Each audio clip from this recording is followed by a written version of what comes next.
내가 줄일 때 너희가 먹을 것을 주었고 목마를 때 마시게 하였고 나그네 되었을 때 영접하였고 헐벗었을 때 옷을 입혔고 병들었을 때 돌보았고 옥에 갇혔을 때 와서 보았느니라. 이에 의인들이 대답하여 이르되 주여 우리가 어느 때 주께서 줄이신 것을 보고 음식을 대접하였으며 목마르신 것을 보고 마시게 하였나이까. 어느 때 나그네 되신 것을 보고 영접하였으며 헐벗으신 것을 보고 옷 입혔나이까. 어느 때 병드신 것이나 옥에 갇히신 것을 보고 가서 배웠나이까 하리니.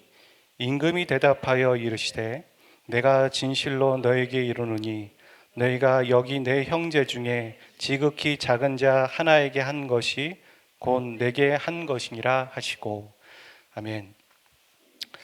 성탄절 맞이해서 성도들의 영상을 이렇게 쭉 살펴보면서 반칙이 보이더라고요. 영상 찍을 때 보니까 동영상에 어플 쓰시던 분들 있잖아요. 예. 반칙이죠. 얼굴도 깎고 뽀샵도 하시고, 예. 그냥 날 것으로 보여준 제 입장에서 봤을 때 상당히 배신감이 드는데, 네. 내년에도 이런 일이 없어야겠죠. 내년에는 우리가 같이 얼굴 봐야 되겠지만 혹시라도 그런 일이 있으면 저도 꼭 참고해서 사용하도록 하겠습니다. 우리가 절기라고 해서 하나님이 지키라고 하는 그 명령, 우리가 지난 그 추수감사주일에도 살펴보았지만 절기를 지키라는 하나님의 명령에는 두 가지 의미가 있습니다. 그건 뭐냐면 그 절기에 담겨져 있는 고유의 의미를 다시 기억하는 것이고, 그리고 그 절기를 지키기 위해서는 반드시 멈춰야 합니다. 우리가 코로나로 인해서 이 사회적 거리를 두고 지금 멈춤 운동을 하고 있습니다. 다들 멈추지만 아마 특히 그리스도인들은 이 멈추어서 해야 할 것 중에 하나가 바로 말씀을 통해서 하나님을 묵상하고 하나님과의 관계를 맺어가는 것이 중요합니다.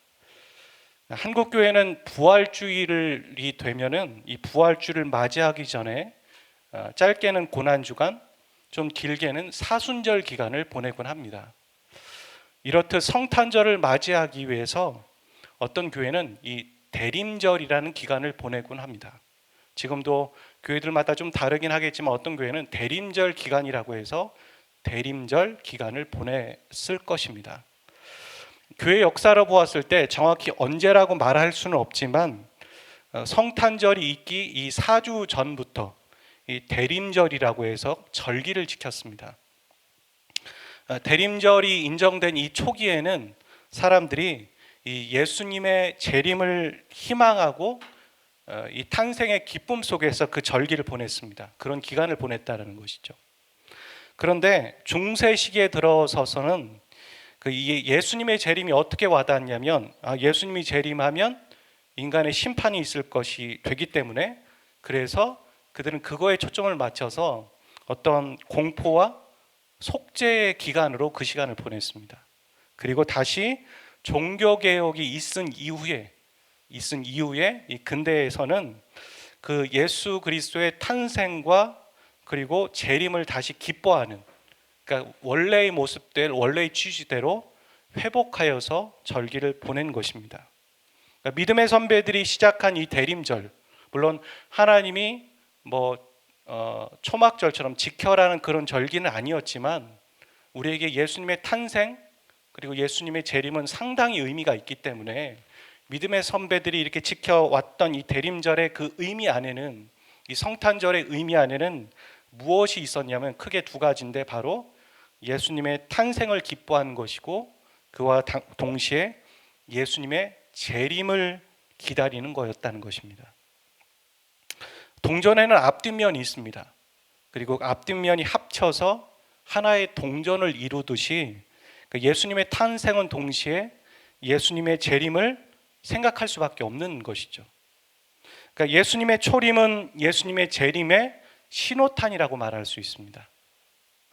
우리가 예수님의 초림이 우리 모두에게 기쁨의, 구원의 기쁨의 소식을 알릴 소식이라면 예수님의 재림은 무엇일까요? 예수님의 재림은 우리의 구원의 완성을 알리는 소식이 되는 것이죠. 그래서 두 가지는 항상 같이 가는 것입니다. 예수님을 안 믿는 사람들은 이 성탄절을 가족과 함께 보내는 시간, 혹은 선물을 주고받는 시간, 이 정도로 알고 있죠. 그리고 예수님을 믿는 사람들, 그리스도인들은 보통은 거기에 더해서 예수님의 탄생을 축하하는 날, 그렇게 알고 있습니다. 어찌 보면 우리는 그렇게 배웠습니다. 하지만 여기서 멈춰서는 안 되는 거죠. 바른 성탄절의 의미를 보내고 싶으십니까?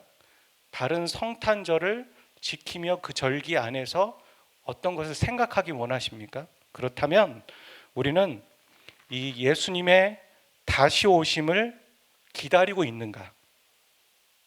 예수님의 다시 오심을 우리가 정말 환영하고 있는가 생각해 봐야 하는 것이죠.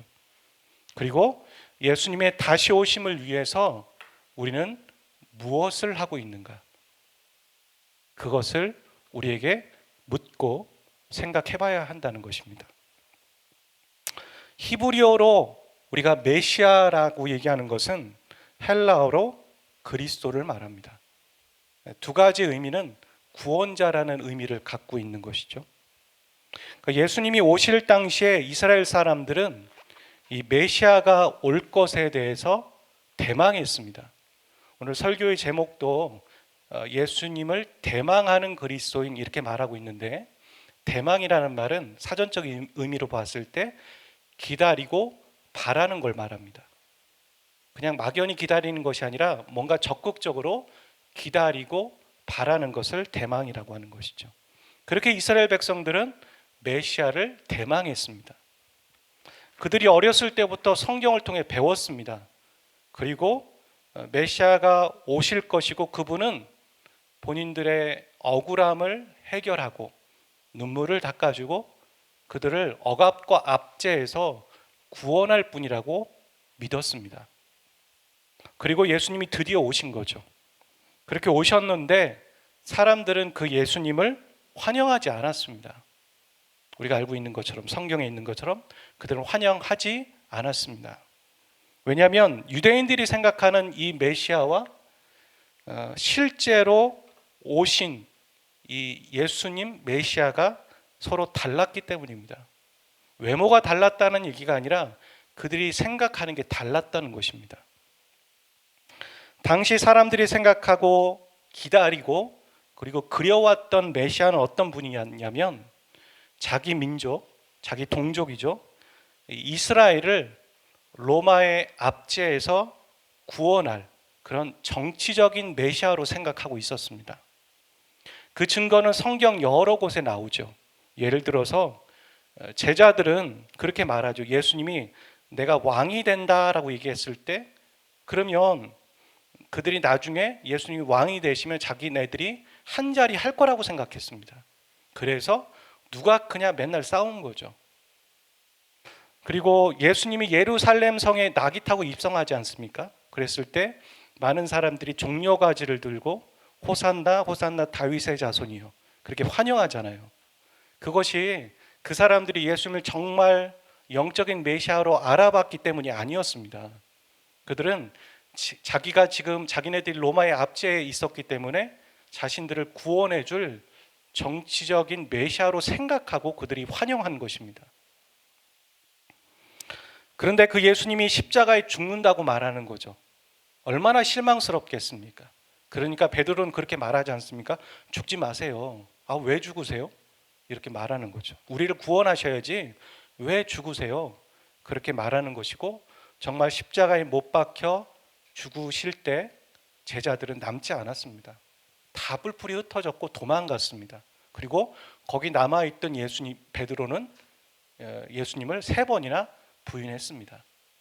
그것이 바로 그들이 생각하는 메시아와 정말 예수님이 이 땅에 오셨을 때 그 메시아는 달랐기 때문입니다. 사람들은 한 개인 그리고 한 민족, 그러니까 이스라엘 백성들이죠. 한 개인, 한 민족의 이 물리적인 억압을 풀어줄 그런 정치적인 메시아로만 생각했습니다. 하지만 이와 반대로 예수님이 이 땅에 오신 목적은 달랐습니다. 육체적인 구원이 아닌 죄의 구원이었고 영적인 구원자로 오셨습니다. 이스라엘만이 아니죠. 당시에 소외받는 사람들, 천대받는 사람들, 그리고 아무도 쳐다보지 않는 사람들, 그리고 그걸 넘어서 이스라엘 백성만이 아니라 모든 민족을 구원하고자 예수님은 오셨습니다. 그래서 그분이 우리를 구원하시는 방법은 군대를 데리고 와서 이스라엘 백성들을 로마의 압제에서 풀어주는 그런 일회성이나 어떤 제한된, 국한된 한 지역의 문제가 아니었던 것입니다. 그래서 그분이 우리를 구원하시는 방법은 우리의 죄를 위해 대신 십자가의 형벌을 당하고 죽으시는 거였습니다. 그리고 부활하시는 겁니다. 인간이 스스로 해결할 수 없는 문제가 있습니다. 크게 두 가지죠. 제가 새가족반 성경 공부할 때도 이것을 말씀드렸는데 크게 두 가지. 첫 번째, 인간이 스스로 해결할 수 없는 문제는 죄의 문제이고, 그리고 두 번째, 인간이 스스로 해결할 수 없는 문제는 죽음의 문제입니다. 그리고 성경은 이 죄의 문제와 죽음의 문제가 연결되어 있고, 죽음은 죄에서 시작되었다라고 얘기하죠. 예수님이 이 땅에 오셨고 이 문제를 해결하기 위해 오셨습니다. 내가 죽어야 될 자리이지만 예수님이 대신, 대속이라고 하죠. 대신 죽으시고 부활하셨습니다. 우리는 그 예수님의 대속에 감사할 수 있어야 합니다. 세상의 그 어떤 기쁨보다도 이 나를 구원하셨다라는 그 하나님의 은혜의 그 소식에 기뻐할 수 있어야 한다는 것입니다. 직장에서 승진하는 것도 기쁜 일입니다. 그리고 아이가 학교에서 좋은 성적을 거두고 온 것도 기쁜 일입니다. 건강검진을 받았는데 한 해 1년에 한 번 정도 받죠. 직장인들은 건강검진을 받았는데 아무 문제도 없습니다. 이런 소식을 들었을 때 우리는 안도의 한숨을 내쉬면서 기뻐합니다. 하지만 이런 것도 기쁜 것이지만 솔직히 이런 기쁨은 영원하지 않습니다.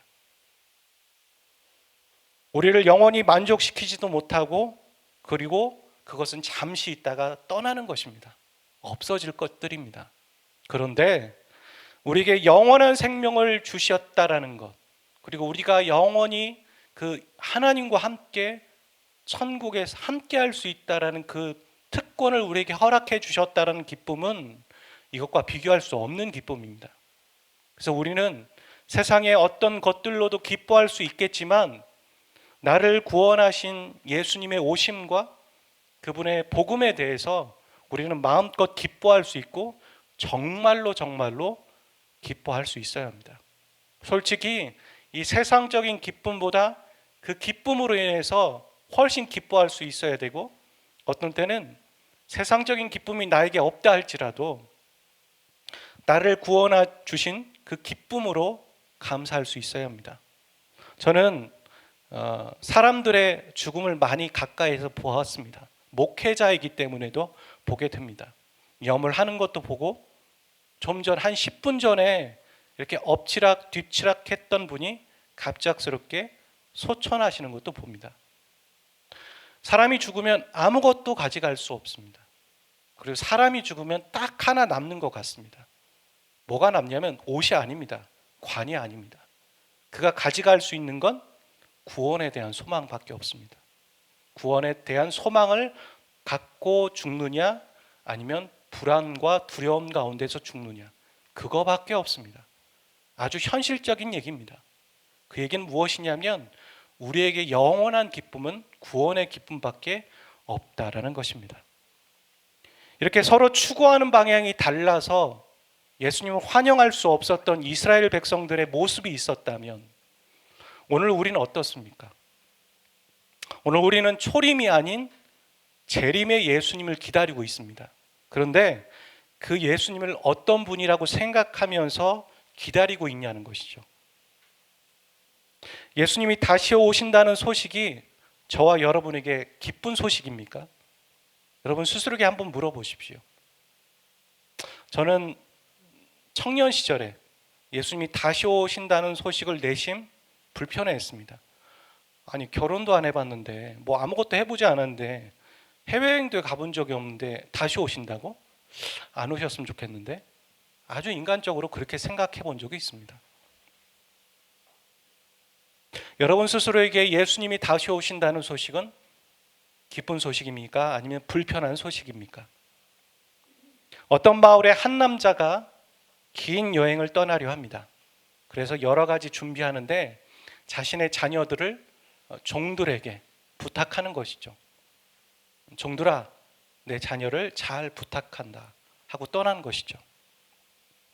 근데 주인이 떠나고 시간이 지나면서 하인들은 주인의 행세를 하고 그리고 이 주인의 아들을 함부로 대합니다.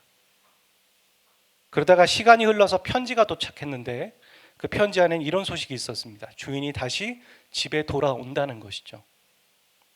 그 소식을 들은 주인의 자녀와 이 종의 태도는 다를 것입니다. 아이들은 자신의 아버지가 하루라도 빨리 돌아오기를 고대하고 있을 것이고, 반대로 주인의 행세를 하는 이 나쁜 하인, 나쁜 종들은 아마 천천히 오거나 안 왔으면 좋겠다 이렇게 생각할 것입니다.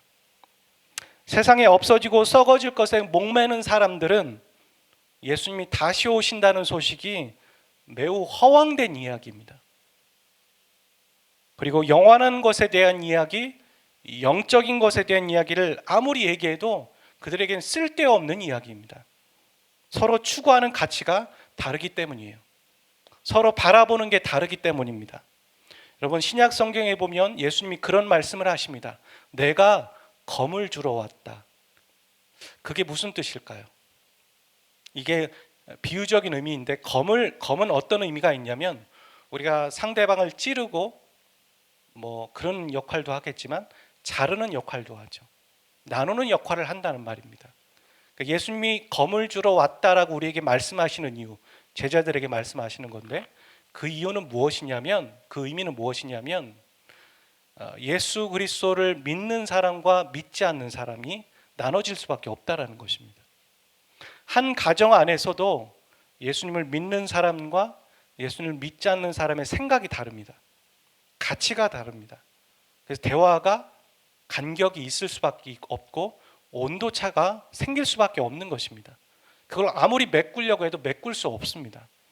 나는 오늘 받은 은혜를 얘기하고 천국을 얘기하고 영적인 것을 얘기하고 예수님의 다시 오심을 기다리고 있는데 이 사람은 세상적인 것을 얘기하고 썩어질 것을 말하고 있는 것이죠.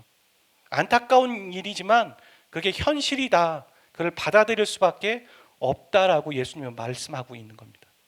우리가 그것이 나눠진 걸 보고 우리는 어떤 걸 느껴야 되냐면 저 사람과 대화가 안 되는구나 라고 끝나는 것이 아니라 그렇기 때문에 대화가 될 수 있도록 그 영혼을 붙잡고 기도할 수밖에 없는 것이죠.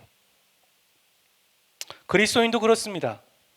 우리가 지난 시간에 살펴본 것처럼 세상의 가치관을 흉내내고 좋아하고 그것에 익숙하며 산다면 아무리 교회를 다닌다 할지라도 나를 향한 주님의 뜻을 이해하지 못할 것입니다. 좀처럼. 그리고 그게 너무 어려운 얘기일 것입니다. 내 삶에 은혜가 임한다 해도 그게 은혜인지를 모를 수도 있습니다. 마지막 때가 되면 판가름이 나겠죠. 누가 정말 가치 있는 거에 투자했는지, 누가 정말 옳은 길을 선택하고 가고 있었는지 아마 마지막 때가 되면 판가름이 날 것입니다. 예수님이 다시 오셨을 때 그때 후회해도 소용은 없습니다. 지금 돌이켜야 하는 것이죠. 여러분, 노아의 홍수 때도 그랬습니다. 비가 온다는 것을 말로 하지 않았을 수도 있습니다. 왜냐하면 성경엔 그런 얘기가 없으니까. 노아가 사람들에게 비가 옵니다 이런 말을 한 적은 없어요, 성경에는. 하지만 우리가 생각하기를 그가 산 위에 큰 방주를 지고 있었다면, 많은 사람들이 긴 시간 동안 방주를 지고 있었다면 많은 사람들이 노아에 대해서 의문시하고 물어봤을 거죠. 그리고 노아가 말했을 수도 있죠. 그건 충분히 유추할 수 있는 얘기입니다. 그런데 사람들이 물어봤지만 그리고 그것에 대해서 대답을 듣긴 했겠지만 사람들은 아무 관심도 없었고 비웃었을 것입니다. 별 이상한 사람 다 보겠네. 별 미친 사람 다 보겠네. 그렇게 말했겠죠. 그리고 나눠졌습니다. 그렇게. 그러다가 비가 오기 시작했고, 근데 그 비가 멈추질 않는 거죠. 어마어마하게 오는 겁니다.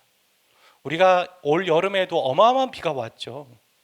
잠깐, 솔직히 잠깐이지 않습니까? 며칠이지만 잠깐 왔는데도 그것 때문에 우리는 두려워했고 걱정했는데, 이 땅에 그치지 않는 비가 계속 온다고 생각해 보세요. 사람들이 아차 싶은 거죠. 방주. 그리고 사람들은 방주를 향했습니다. 그리고 문을 열려고 했어요. 분명히. 근데 성경엔 뭐라고 얘기하고 있냐면 그 방주의 문을 노아가 닫았다라고 얘기하지 않아요. 그 방주의 문을 하나님이 닫으셨다는 거예요. 무슨 얘기입니까? 노아가 열 수 없는 거예요. 노아가 열고 싶어도, 한 명이라도 구원하고 싶어도 이미 때가 늦었다라는 것이죠. 비가 온 다음에는 이미 끝난 것이고, 그 다음에는 노아도 어찌할 수 없는 것입니다. 여러분, 초림의 예수님이 구원자의 예수님이셨습니다. 초림의 예수님은 구원자셨고 은혜의 예수님이십니다. 그래서 지금 은혜 받을 때다, 지금 예수님을 찾을 만한 때다라고 성경은 말하는 거예요. 지금 휘어져 추수할 때가 왔다라고 예수님이 보고 계신 거예요. 하지만 재림의 예수님은 구원자 예수님 아닙니다. 분명합니다. 재림의 예수님은 심판의 주이십니다. 양과 염소를 구분하시고 착한 종과 악한 종을 구분하실 겁니다. 아들에게 딸에게 함부로 한 그 하인들을 심판하러 오는 주인이고 주님이십니다. 여러분, 기쁜 성탄절인데 코로나처럼 좀 무겁죠? 우울하십니까? 아닙니다. 우리의 믿음의 선배들이 이 대림절에, 성탄절에 이것을 생각했습니다. 이것을 나눴고 고민했습니다. 내가 앞으로 어떻게 살아야 하는가? 예수님의 다시 오심을 기뻐하면서도 반면에 예수님의 다시 오심을 나는 환영하고 있는가? 그리고 그 환영하며 그분을 기다리기 위해 나는 무엇을 준비하고 있는가? 어떤 포지션으로, 어떤 상태로 그분을 맞이하고 있는가 생각했다라는 것입니다. 여러분, 예수님의 처음 오심이 기쁜 소식이라면 저와 여러분에게 예수님의 다시 오심도 기쁜 소식 되시기를 주의 이름으로 축복드립니다. 여러분, 마태복음 24장은 이 성전 파괴와 마지막을 말하고 있습니다. 이 말씀은 역사적으로 실제로 일어날 것에 대해서 예수님이 예언하신 거고 일어났습니다. 하지만 그와 동시에 중의적인 의미를 갖고 있어요. 다른 의미도 같이 예수님이 전달하기 원하셨다는 거죠. 그건 뭐냐면 이 세상의 종말에 대한 얘기를 하고 있는 겁니다. 여러분, 성전의 파괴는 이미 실현됐습니다. 역사적으로. 그리고 세상의 종말은 아직 이루어지지 않았습니다. 그러니까 오늘 이 말씀을 우리는 이미 이루어진 과거의 역사를 얘기할 것이 아니라 앞으로 이루어질 사건에 대해서 생각해 봐야 한다는 것이죠. 여러분, 24장 36절에서 51절은 뭐라고 얘기하냐면 그날과 그때는 아무도 모른다 이렇게 말합니다. 여러분, 징조를 보면서 마지막 때가 가까이 온 것인데 이렇게 말할 수 있습니다. 하지만 그 날과 때를 정확하게 말하는 단체나 교회나 목회자가 있다면 거짓말입니다. 성경은 분명히 그 날과 때를 알 수 없다라고 얘기하죠. 그리고 25장에 가서는 10처녀의 비유가 나옵니다. 그래서 기름을 준비한 5처녀와 기름을 준비하지 않은 5처녀. 그래서 기름을 준비한 5처녀는 신랑을 맞이했다라는 거예요. 신랑이 누군지를 알고. 이 얘기는 무엇이냐면 신랑이신 예수님을, 성경은 그렇게 말하죠. 신랑이 예수님이고 신부가 우리라는 거예요. 신랑이신 예수님을 신부된 이 지상의 교회들이, 여러분 얘기하는 교회는 우리 한 사람도 포함됩니다. 지상에 된 교회가 준비하고 있냐, 그런 메시지를 던지고 있는 것이고요. 그리고 25장 14절부터 30절은 달란트 비유를 말하고 있습니다. 이 달란트 비유는 주인이 여행을 갔다 돌아오면서 종들의 행실을 판단하는 거죠. 네가 남겼냐 뭐 어떻게 얘기하면서 계산하는 이야기가 나옵니다. 그리고 이어서 31절부터 46절은 양과 염소의 이야기를 통해서 이 마지막 때 염소는 심판이고 양은 이 심판을 이겨낸다라는 메시지를 하고 있습니다. 그러니까 이 24장부터 25장은 끊어지는 얘기가 아니라요. 물론 뭐 달란트는 달란트의 비유를 얘기할 수 있겠죠. 달란트만을 가지고 우리가 달란트를 어떻게 사용해야 되는가 이런 얘기들을 할 수 있겠지만 큰 그림으로도 봐야 되는 거죠. 24장과 25장은 연결해서 봐야 하는 한 메시지를 전달하고 있습니다. 그게 무엇이냐면 이 마지막 때를 준비하는 교회에 대한 메시지예요. 예수님의 다시 오심을 어떻게 준비해야 되는가 그 메시지를 전달하고 있다는 것이죠. 여러분 믿는 사람이든 믿지 않는 사람들이든 이 전쟁의 공포나 아니면 큰 자연재해가 일어나게 되면 두려워하면서 어떤 일이 일어나는 줄 아십니까? 종말에 대한 메시지를 전달해요. 종교에서도 그렇고 여러 어떤 사이비에서도 그렇고 종말에 이런 일이 있다 하면서 사람들을 현혹시키고 그때 불안한 마음을 통해서 사람들을 이렇게 미혹하는 일들이 생기기 시작하는 것이죠.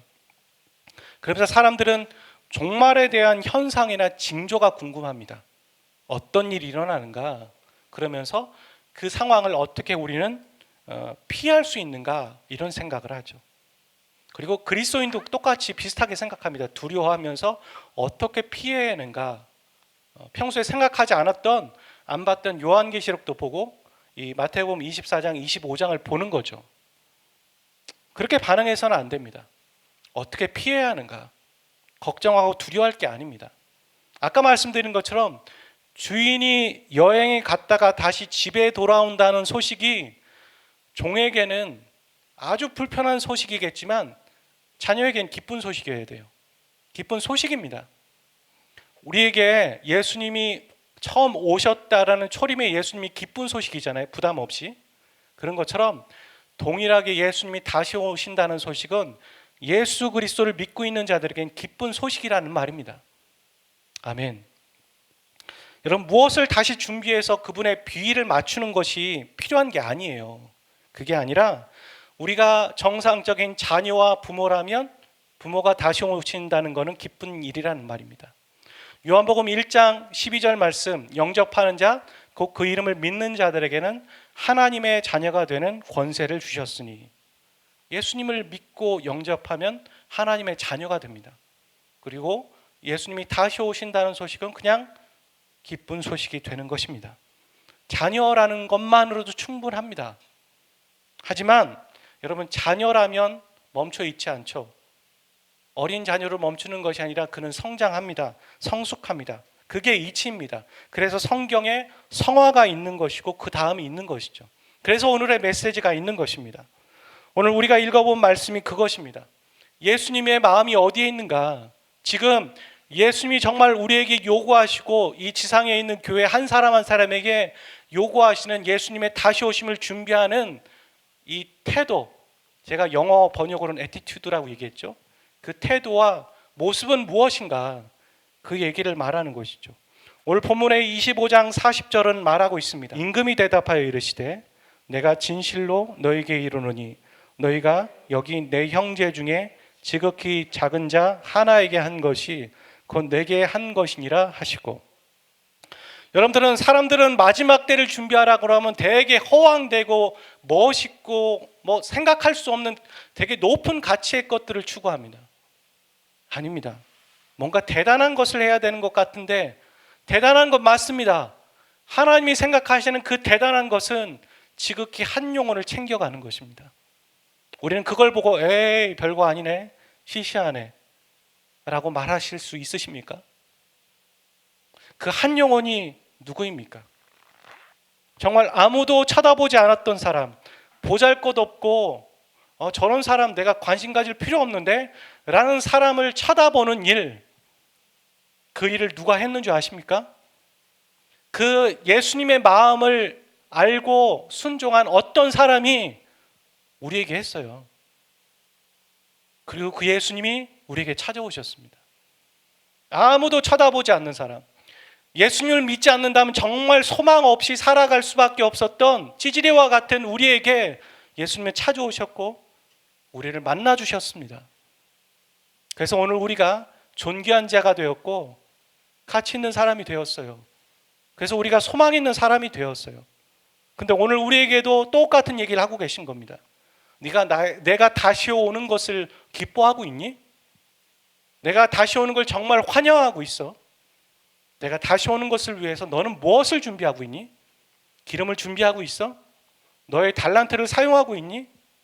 그렇다면 네 현장에 내가 너를 부른 그곳에서 정말 보잘것없다고 생각하는 사람, 내가 저 사람과 대화할 필요도 없다라고 생각하는 사람, 아무도 손 내밀지 않고 쳐다보지 않는 사람, 그 사람에게 찾아가서 그 한 영혼을 위해 보살피고 이 추울 때 입혀주고 외로울 때 위로하고 없는 것을 먹여주고 그것이 바로 나에게 한 거야. 그렇게 말하는 것이죠. 오늘 말씀은 그렇게 얘기하지 않습니까?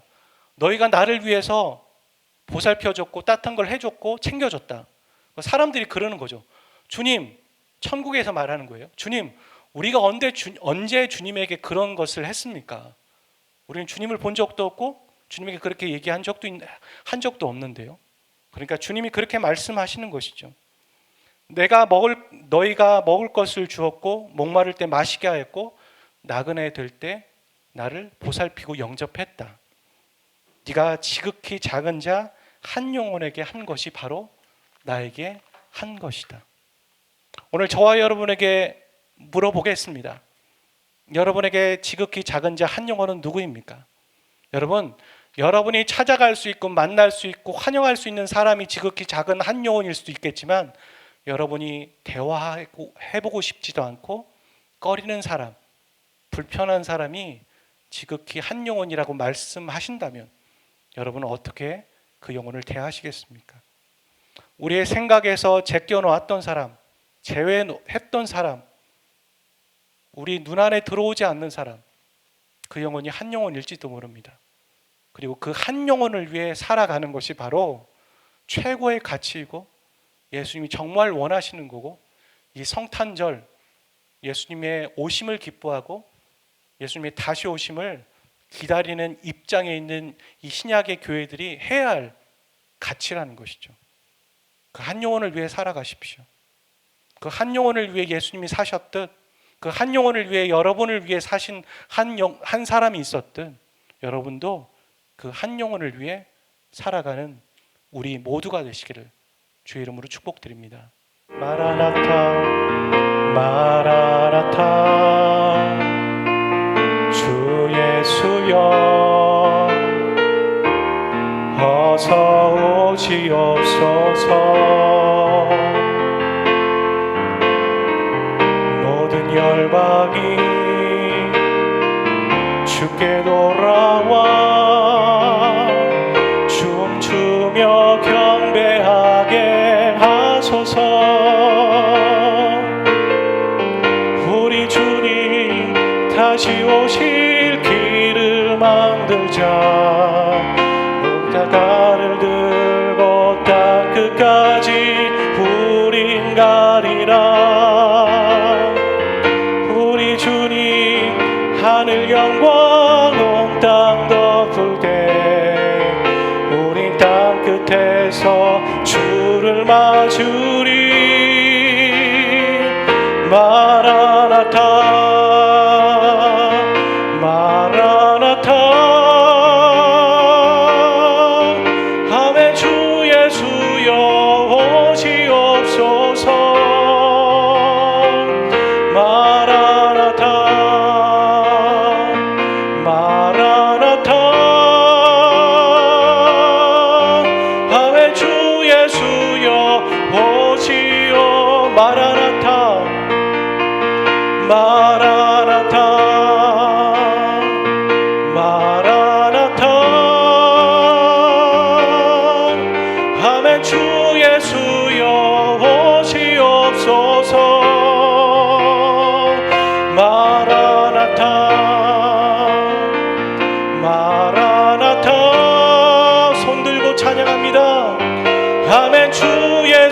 주여 주님 오시옵소서. 마라나타 마라나타 마라나타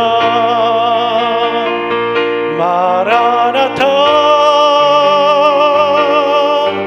아멘. 주 예수여 오시옵소서. 마라나타 마라나타. 아멘. 주 예수여 오시옵소서. 우리 같이 이 말씀 듣고 하나님 앞에 믿음으로 반응하며 기도하기를 소원합니다. 함께 기도하겠습니다.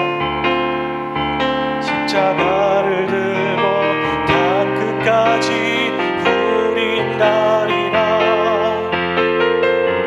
우리 주님 하늘 영광 온 땅 덮을 때 우린 땅 끝에서 주를 맞으리.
자신이 그렸던 그 예수님으로 인해서 주님을 배척하고 십자가에 못 박았던 그런 실수와 잘못들을 우리가 다시 범하지 않기를 원합니다. 구원의 주님으로 오신 주님께서 하나님이 심판의 주로 오시기 때문에 우리가 어떤 일을 해야 될지, 이 주님 신약의 교회들이 어떤 삶을 살아가야 될지 우리가 분명한 생각과 분명한 가치를 가지고 그 가치로 살아가는 우리가 되게 하시옵소서. 하나님의 신약의 성도들이 주님이 다시 오실 것을 고대하고 또 고대할 수 있었던 것은 하나님 얼마 남지 않은 주님의 재림을 우리가 기대하며 고대하며 우리가 어떤 삶을 살아가야 될지, 그 한 영혼을 위해 살아가는 것이 우리 각자에게 어떤 부담이며 우리가 어떤 거룩한 부담으로 살아가야 될지 성령 하나님 우리에게 말씀하여 주시고 우리를 부르신 있는 자리에 있는 한 영혼이 누구인지 그 한 영혼을 위해 살아가는 우리 교회가 되게 하시고 공동체가 되게 도와주시옵소서. 마라나타 마라나타 아멘. 주 예수여 오시옵소서. 마라나타 마라나타 아멘. 주여 오시옵소서. 우리 주님 오실 길을 예비하며 십자가를 지고 기도로 땅끝을 가며 하나님 말씀으로 땅끝을 가며 하나님 재정과 우리의 몸으로 땅끝을 가며 땅끝을 바라보는 우리 한 영혼 되게 도와주시옵소서. 우리가 작은 이곳에 있지만 이 코로나의 어려운 시기에 있지만 우리의 기도와 우리의 마음과 우리의 생각은 결코 좁아질 수 없으며 제한받을 수 없으며 우리가 예배로 기도로 저축으로 열방과 땅끝을 향해 나아가며 그 한 영혼과 한 민족을 향해 나아가는 그 영혼들 되게 도와주시옵소서. 우리의 마음이 넓어지기를 원합니다. 우리의 마음이 하나님의 은혜와 하나님의 용서와 용납과 하나님 구원의 소식으로 넓어지기를 원합니다. 하나님 그 하나님의 구원이 우리 안에 가둬질 구원이 아니요 하나님의 좋은 소식이 우리 안에 가둬질 소식이 아닙니다. 예수님이 우리만 소유할 예수님이 아니라 우리가 나눠야 되고 우리의 가족과 이웃과 그 한 영혼을 위해 선포해야 될 소식입니다.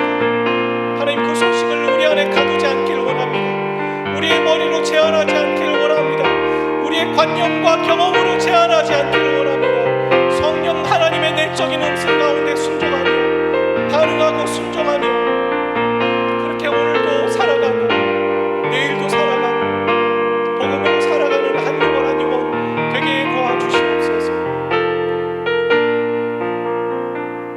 마라나타 주 예수여 어서 오시옵소서. 이렇게 환영할 수 있는 초대교회 성도들처럼 오늘 우리도 그 대열에서 함께 환영하고 기뻐하는 교회들 되기를 소원합니다. 우리가 어떤 삶을 살아가야 될지, 이 대림절과 성탄절 우리가 주님의 다시 오심을 고대하며 어떻게 한 영혼을 위해 살아가는 것이 하나님 우리를 부르신 그곳에서 살아가는 것이며 예배하는 것인지 고민하기를 소원합니다. 성령 하나님, 우리 각자에게 말씀하여 주십시오. 그 한 영혼이 누구이며 또 그 한 영혼을 위해 나는 어떤 삶을 살아가야 되는지, 그 거룩한 부담감으로 오늘 하루를 보내고 또 우리의 인생을 살아갈 수 있는 모두가 되길 원합니다. 이제는 우리 주 예수 그리스도의 은혜와 아버지 하나님의 극진하신 사랑하심과 성령님의 교통하심이 지극히 한 영혼을 위해 살아가며 예수님의 다시 오심을 기뻐하고 준비하는 이 영상을 보는 예배자와 여기 있는 모든 예배자들 그 심령 위에 이제부터 영원까지 항상 함께 하시기를 간절히 축원하옵나이다. 아멘.